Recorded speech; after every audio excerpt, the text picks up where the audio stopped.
DC Sadia Riazuddin রনিকে তদন্তকারী কর্মকর্তা নিয়োগ করেছে।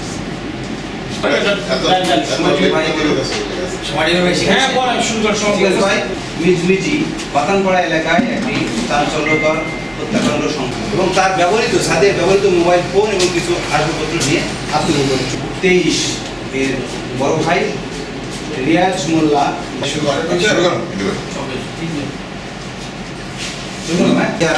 6 বছরের শিশু কন্যা তানিয়াকে নিয়ে এসে জিজ্ঞাসাবাদ করে। পরকীয়াকে কেন্দ্র করে সাদিয়া যখন তার ভাড়াটিয়া বাসায় চাপ সৃষ্টি। সিদ্ধিরগঞ্জ থানাধীন মিজমিজি বাতানপাড়া এলাকায় একটি চাঞ্চল্যকর হত্যাকাণ্ড সংঘটিত হয়।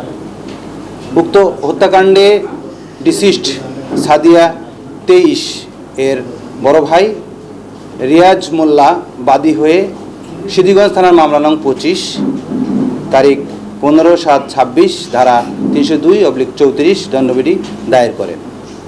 উক্ত মামলাটি আমাদের পিবিআই শিডিউলভুক্ত হওয়ায় গত 16/7/26 তারিখে আমরা অধিগ্রহণ করে এসআই রিয়াজউদ্দিন রনিকে তদন্তকারী কর্মকর্তা নিয়োগ করি। তদন্তকারী কর্মকর্তা 16/7/26 তারিখেই মামলার এজাহারে বর্ণিত 1 নম্বর আসামি ইব্রাহিম মিয়াকে গ্রেপ্তার করে আদালতে সোপর্দ করে।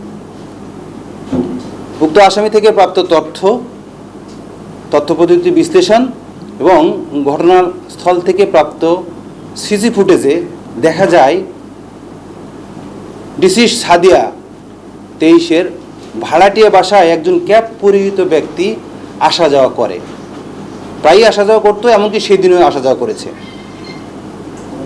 এই ক্যাপ পরিহিত ব্যক্তিকে শনাক্ত করার জন্য আমরা ডিসিস্ট সাদিয়ার 6 বছরের শিশুকন্যা তানিয়াকে নিয়ে এসে জিজ্ঞাসাবাদ করি।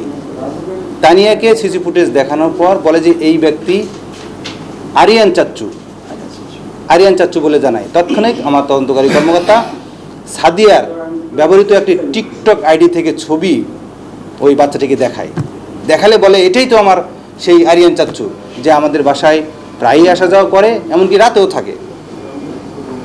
ঘটনাটি আমার তদন্তকারী কর্মকর্তা গভীরভাবে নিয়ে পর্যালোচনা করে ওই টিকটক আইডির ছবি, প্রাপ্ত এনআইডি এবং ওই যে ফুটেজ থেকে প্রাপ্ত ক্যাপ পরিহিত ব্যক্তিটিকে এক জায়গায় করে মিলিয়ে দেখা যায় এটাই সেই মোহাম্মদ রাজ্জাক ওরফে আরিয়ান 25।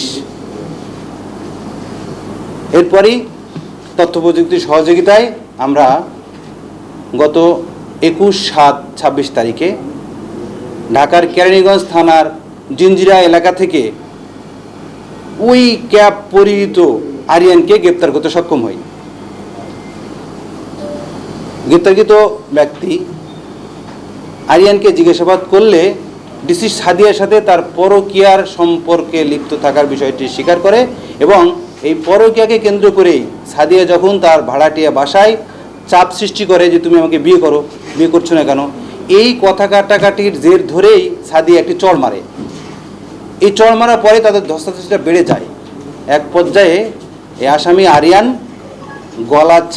সাদিয়াকে গলা চেপে শ্বাসরোধ করে তার মৃত্যু ঘটায় এবং তার সাদিয়ার ব্যবহৃত মোবাইল ফোন এবং কিছু আসবাবপত্র নিয়ে আত্মগোপনে চলে যায়।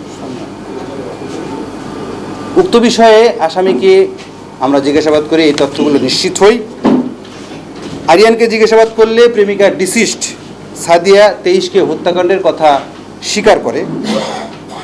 স্বীকার করে গত 22/7/25 তারিখে ফৌজদারি কার্যবিধি 164 ধারা মোতাবেক বিজ্ঞ আদালতে তার দোষ স্বীকারোক্তিমূলক জবানবন্দি প্রদান করে। উক্ত বিষয়ে আরও তথ্য পাওয়ার জন্য মূল রহস্য উদ্ঘাটন এবং অন্য কোনো আসামি থাকলে গ্রেপ্তারের পরবর্তী তদন্ত কার্যক্রম অব্যাহত আছে।